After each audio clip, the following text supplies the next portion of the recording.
अस्सलाम वालेकुम viewers, I am Hina Mahjabeen. I hope you all will be fine. हम study कर रहे हैं MGT 201 फाइनेंशियल मैनेजमेंट का कोर्स, जिसका module number 7 risk and return and topic number है 144 efficient market hypothesis. But today's lecture start करने से पहले अगर आप मेरे चैनल पर न्यू हैं देन प्लीज़ मेरे चैनल को सब्सक्राइब कर दें एंड बेल आइकन को क्लिक करना मत भूलेगा, ताकि अपकमिंग लेक्चर्स, डिफरेंट असाइनमेंट्स, क्विज़ेज़ और पेपर्स के नोटिफिकेशंस आप तक पहुंच जाएं। लाइक भी कीजिएगा, शेयर भी कीजिएगा। ओके जी, let's start from today's lecture about efficient market hypothesis. Hypothesis के से पहले हमें ये पता होना चाहिए कि एफिशिएंट मार्केट्स होती क्या हैं। So let's see, efficient markets are those markets which are considered to be efficient in terms of processing the information, यानी इंफॉर्मेशन को प्रोसेस करने में तेज़ होती है। अब यहाँ पर एफिशिएंसी का क्या मतलब है? Means that how much early we complete our work, and this is the general definition of efficiency. When a person does his और her work in lesser time then we say that this person is more efficient. यानी आप कितनी जल्दी अपना काम complete करते हो। अगर कोई पर्सन है वो अपना काम बहुत कम टाइम में करता है कंप्लीट, तो हम कहेंगे वो एफिशिएंट है। अगर दूसरे के कंपैरिजन में ज़्यादा कंप्लीट करते हो हम कहते हैं उससे ज़्यादा एफिशिएंट है। तो यहाँ पर यही एफिशिएंसी की बात हो रही है कि जो कंपनी, जो मार्केट जितना ज़्यादा जल्दी प्रोसेस करेगी इंफॉर्मेशन को, तो उसे उतना ही ज़्यादा एफिशिएंट कहा जाएगा। So now the stock market, security market can also be more और लेस एफिशिएंट। वही बात हो गई कि जो जितना ज़्यादा इंफॉर्मेशन को प्रोसेस करेगी उतनी ज़्यादा एफिशिएंट होगी। कुछ कम मार्केट्स नहीं भी होती। This efficiency of stock market, security markets can be in term of transaction. Transaction की टर्म में कह सकते हो, मीनिंग दैट ट्रेड, बाइंग और selling in these markets. So these transactions और ट्रेड दैट इज बाइंग और selling of stocks in the stock or security markets could be efficient. Such markets in which trading is efficient, then we will call these markets transactionally efficient market. अच्छा जी, वैसे तो simply अगर बात करें हम market, stock market, security market की बात करें तो ट्रांजेक्शन्स की बात हो रही होती है, यानी ट्रेड वगैरह, यानी आप कोई चीज़ सेल करते हो या बाय करते हो, यानी कितनी जल्दी करते हो मार्केट में, तो उस तरह से कहेंगे कि वो उतनी ही ज़्यादा एफिशिएंट है। तो वो मार्केट जिसमें ट्रेडिंग यानी सेलिंग और परचेजिंग एफिशिएंट होती है, यानी तेज़ होती है, प्रोसेसिंग उसकी तेज़ होती है, उसे हम ट्रांजेक्शनली एफिशिएंट मार्केट कहते हैं। बट यहाँ पर जो एफिशिएंट मार्केट हाइपोथेसिस है वो, उसमें हम ट्रांजेक्शनली एफिशिएंट मार्केट्स की बात नहीं करें, बल्कि हम इंफॉर्मेशनली एफिशिएंट मार्केट्स की बात करें। अब इंफॉर्मेशन, क्योंकि मैंने आपको जब डेफिनेशन बताई फिर मैंने बताया इंफॉर्मेशन को जल्दी प्रोसेस करती हैं, मीनिंग दैट दो स्टॉक और security markets which process information more quickly and even too much quickly that any investor can not earn extraordinary return due to the information. It means that when we say that any market is informationally efficient, then is the presence of information for any investor can provide more market's average return or any other investor's return. Okay जी, अब informationally जो efficient market है उसका मतलब ये हुआ कि company, कोई भी कंपनी या स्टॉक मार्केट जो है वो कितनी ज़्यादा एफिशिएंटली अपनी जो इंफॉर्मेशन है उसको प्रोसेस करती है, यानी आगे चलाती है, या इतना ज़्यादा क्विकली करती है कि कोई भी इन्वेस्टर, कोई भी पर्सन उस इंफॉर्मेशन के ज़रिए कोई एक्स्ट्रा ऑर्डिनरी अर्निंग नहीं कर सकता, यानी रिटर्न अर्न नहीं कर सकता। जैसे हम कह सकते हैं कि अगर कोई मार्केट जो है वो इंफॉर्मेशनली एफिशिएंट है, तो उस इंफॉर्मेशन की वजह से कोई भी इन्वेस्टर या मार्केट की एवरेज जो रिटर्न है उससे ज़्यादा या किसी और इन्वेस्टर के रिटर्न से ज़्यादा अर्न नहीं कर सकता, यानी कंपटीशन बढ़ जाता है। अब ये एग्ज़ाम्पल सुनोगे तो शायद और ज़्यादा अच्छे तरीके से समझ आ जाए। How it could be possible, कैसे? Suppose if I know that one company is going to give a dividend, then there is a chance that its shares price goes up and it's giving dividend, and if we have that information, purchase that company's share, and as that dividend will be declared, then this shares price will go up and we can earn more profit from that share. Okay जी, suppose करो अगर मुझे किसी company के बारे में information मिलती है कि ये अपना डिविडेंड दे रही है, तो चांस है कि इस जो कंपनी का शेयर्स हैं उसकी प्राइस बढ़ जाए, क्योंकि ये डिविडेंड वगैरह, प्रॉफिट्स वगैरह डिस्ट्रीब्यूट करती है।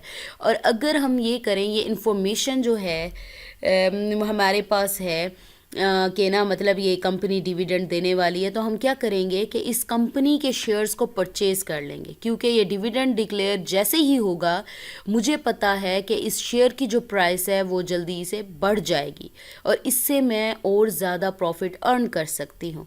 क्या हुआ, मुझे इन्फॉर्मेशन मिली कहीं से, कोई के कंपनी क्या कर रही है, डिविडेंड डिस्ट्रीब्यूट करेगी, डिविडेंड देगी, डिक्लेयर करेगी, तो मैं क्या करूँ, और चांस है कि ये जो कंपनी के शेयर्स हैं उनकी प्राइसेस बढ़ जाएंगी, क्योंकि डिविडेंड देती है, लोग ज़्यादा खरीदेंगे तो वो प्राइस बढ़ा देंगे। तो ये इन्फॉर्मेशन अगर हमारे पास है और हम क्या करते हैं कि इस कंपनी के जो शेयर्स या स्टॉक्स है उसको ख़रीदते हैं, जैसे ये कंपनी डिविडेंड डिक्लेयर करती है तो इसकी प्राइसेस ऊपर चली जाती हैं और उससे मैंने क्योंकि ख़रीद लिया, महंगे हो गए शेयर्स, तो मैं इससे ज़्यादा प्रॉफिट अर्न कर सकती हूँ। But if this market will be informationally efficient, then the information that we have that dividend is going to declare, then this information will be spread in the market very quickly within seconds। भाई देखो, अगर हमने कहा इंफॉर्मेशनली efficient यानी information तेज़ी से process करते फैला देती है, तो अगर भाई मेरे पास जब इंफॉर्मेशन आई है तो ऑब्वियसली दूसरी लोगों के पास, इन्वेस्टर्स के पास भी ये इंफॉर्मेशन चली गई होगी। अगर ये जो डिविडेंड वाली इंफॉर्मेशन है तेज़ी से यानी इवन सेकंड में फैल जाती है, ठीक है, तो मार्केट में तो यही चीज़ बताई जा रही है कि इन्फॉर्मेशन फैलती है तो इसी वजह से भाई हर कोई फिर उसी पर आ जाएगा और उसी शेयर को ही ख़रीदना चाहेगा, क्योंकि उसमें डिविडेंड मिलेगा और उससे ज़्यादा प्रॉफिट अर्न कर सकते हैं, तो उसकी प्राइस क्या है, गिरने के इम्कानात बढ़ जाते हैं। क्योंकि प्रीवियस लेक्चर में बताया जैसे ही उसकी प्राइस हाई होती है लोग क्या करते लेते हैं, तो फिर उसकी प्राइस डाउन जाना स्टार्ट हो जाती है। And the influence of this information, the increase of price of the stock on the price of that stock in the market will be too much quickly implement, बहुत जल्दी से implement होगा, that any investor cannot get extraordinary benefit from purchasing this stock by using this information, क्योंकि बहुत सारे लोग फिर हावी हो जाएंगे, यानी हर किसी को होगा हम ये शेयर ले लें। सपोज करो शेयर एक है, इतने सारे लोग इकट्ठे हो जाते हैं, ठीक है, तो हर कोई उससे बेनिफिट नहीं ले पाएगा, एक्स्ट्रा ऑर्डिनरी बेनिफिट नहीं ले पाएगा, ठीक है। So efficient markets are those markets which process all that information very quickly, यानी इतनी तेज़ी से फैली है ये बात, इंफॉर्मेशन इतनी क्विकली कि इवन सेकंड्स में कि क्या था कि जो आप एक्स्ट्रा ऑर्डिनरी बेनिफिट लेना चाह रहे थे वो नहीं ले पाएंगे।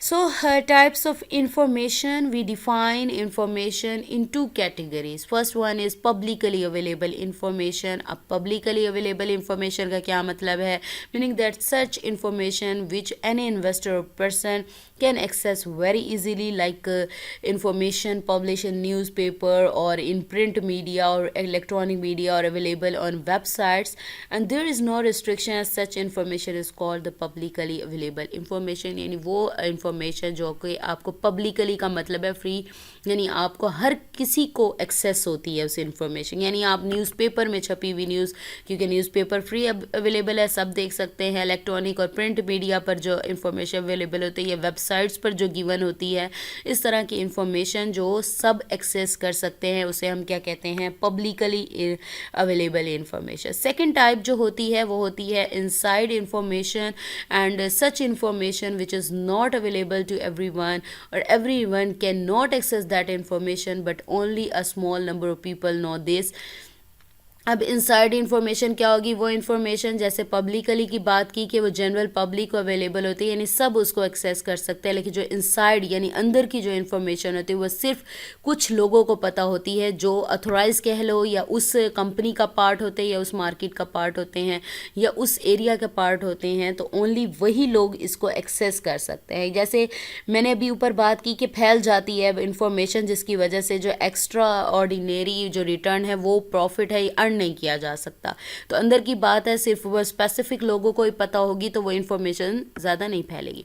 For example, the people is sitting in the board of directors of the company probably know something which is not yet been declared officially by the company, so the information that the board of directors have is called the inside information। अब inside information वो information जो अभी तक publicly announce नहीं हुई, यानी board of director है, एक ऑफिस में बैठते हैं या मीटिंग में बैठते हैं, कुछ डिसीजन लेते हैं और वो डिसीजन जस्ट उन्हीं को ही पता होता है, बाहर के लोगों को यानी जनरल पब्लिक को तब तक नहीं पता चलता जब तक वो ऑफिशियली अनाउंस ना कर दे, डिक्लेयर ना कर दे, ठीक है। तो यहाँ पर हो गया when we say that markets efficient in term of processing the publicly available information, the inside information, so these are consider to be the most efficient market. यानी पब्लिकली अवेलेबल इंफॉर्मेशन और इनसाइड इंफॉर्मेशन, ये दोनों को process करता है quickly, तो हम कहेंगे वो मार्केट्स जो दोनों इंफॉर्मेशंस को क्विकली प्रोसेस करती हैं उन इंफॉर्मेशन को कहेंगे कि मोस्ट एफिशिएंट मार्केट्स हैं। यानी दोनों टाइप की जो मार्केट्स हैं, इंफॉर्मेशन है, उन दोनों को क्विकली परफॉर्म करते हैं। So efficient market hypothesis is a hypothesis, and when we do any research, assume something or make hypothesis and then empirically prove such hypothesis true or false through data collection, analysis, experiments। जब हम कोई भी assumption करते हैं, कोई चीज़ फ़र्ज़ करते हैं, तो हम उसको गलत या सही साबित करने की कोशिश करते हैं, उस पर एक्सपेरिमेंट किए जाते हैं, डेटा कलेक्शन एनालिसिस की जाती है। इसी तरह से जो एफिशिएंट मार्केट्स है उनकी भी हाइपोथेसिस होती है। यानी efficient market hypothesis is also hypothesis which states that markets are efficient in processing information. और कितनी एफिशिएंट है, इनसाइड इंफॉर्मेशन के लिहाज से हैं या पब्लिकली अवेलेबल इंफॉर्मेशन के लिहाज से हैं। And any information that any investor he has cannot earn an extra ordinary profit through this information, that is called the efficient market hypothesis।